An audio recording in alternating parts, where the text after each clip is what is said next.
It is Monday morning at 9:14 and I am in Greencastle, Pennsylvania. You might be able to see some mountains over there, but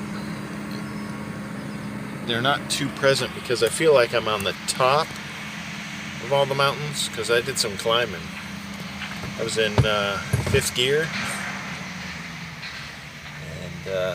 and it's always interesting once you get into Pennsylvania, the non-highway roads that you end up taking. I always find Pennsylvania is the most interesting state to drive in.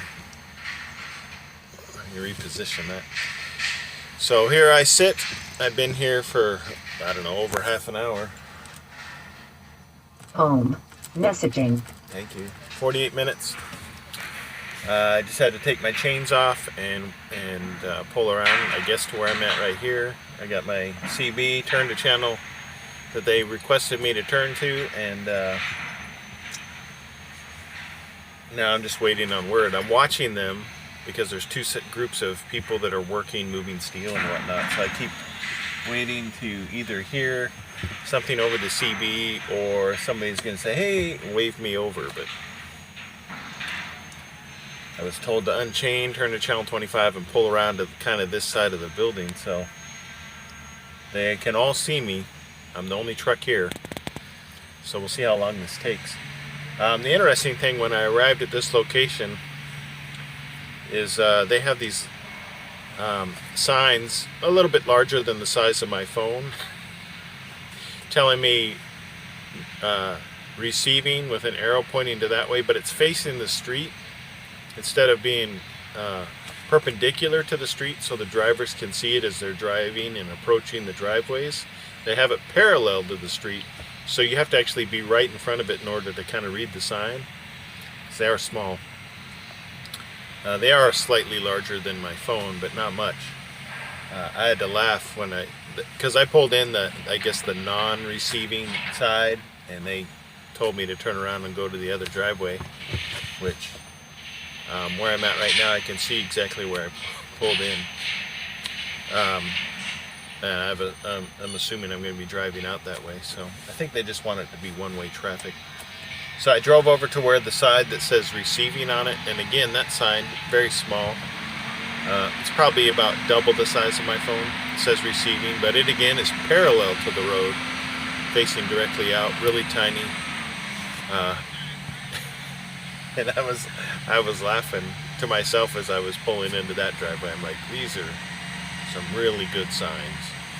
And so I pulled in and checked in and undid everything, and now I'll sit and wait. But I just thought it was interesting. For more effective sign use, if you are a shipper or receiver and you want trucks to go where you know where to go when they show up and not having to guess, maybe sufficient signage in a displayed in a way that the truck drivers will see it as they're pulling up to your driveway.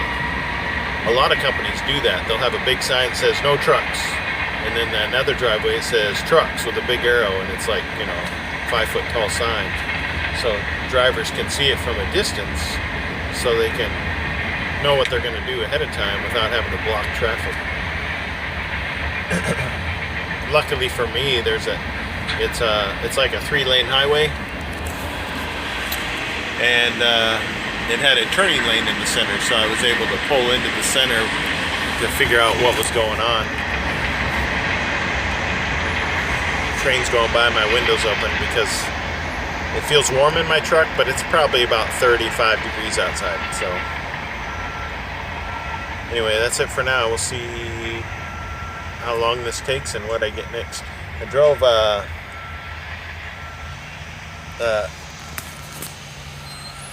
this is right there. Oh, you can see what in my side mirror what I've got on the back of my truck. It's all straight steel, high beams. And I drove 653 miles yesterday. I mean, it was I-70 all the way, and did my required stops, but it was like great.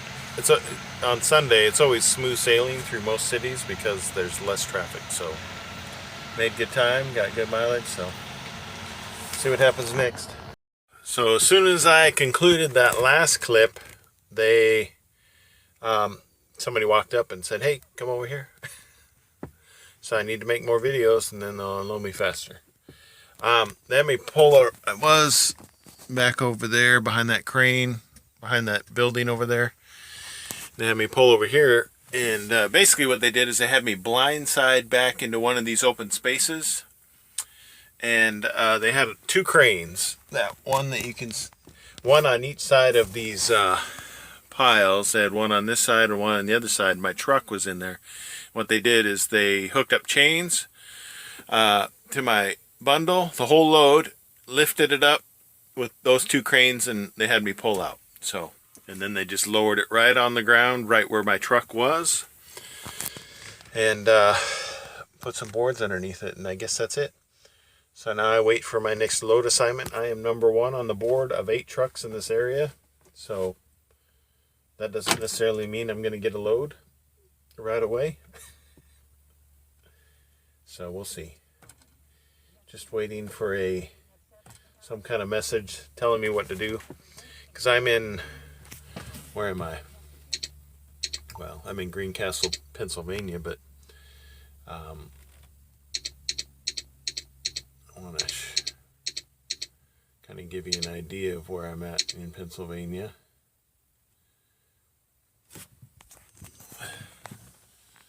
Let's see if this will focus. So as you can see, I'm in Pennsylvania, but I'm as far south almost as you can get in Pennsylvania. And there's several states around me: Maryland, West Virginia, Virginia. So and I actually used to live over here in New Jersey, in Mount Holly, when I was at the Air Force Base there, McGuire Air Force Base. Well, it's McGuire, Dix, Lakehurst. It was a combined base. But that was my last assignment prior to retiring out of New Jersey, and then I headed west. Now, as soon as my son graduates, I can, I don't know, see about heading west again. I really want to get out of Illinois. And, because Washington State is like Scotland on steroids, and I like that area. So we'll see. I don't know. It's a really tough call right now, but I've got time to think about it, so. And what we're going to do and all that fun stuff, so we shall see. Everything's up in the air. That's the great thing about, I guess, being retired from the Air Force. You have a little bit more flexibility, and I think we really want to find a place where we can say, okay, this is, we're done moving, because the Air Force moved us around plenty. This is where we're going to settle, and this is our final house. That's my goal, is to find my final living residence, and go from there.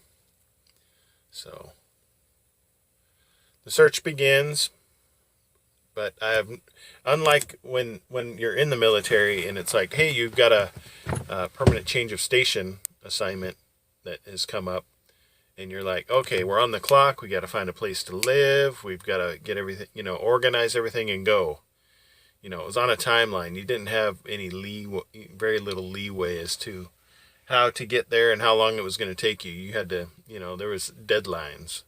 Well, now there's no deadlines. It's more like my son graduates, and then it's like completely open to me, as far as what to do.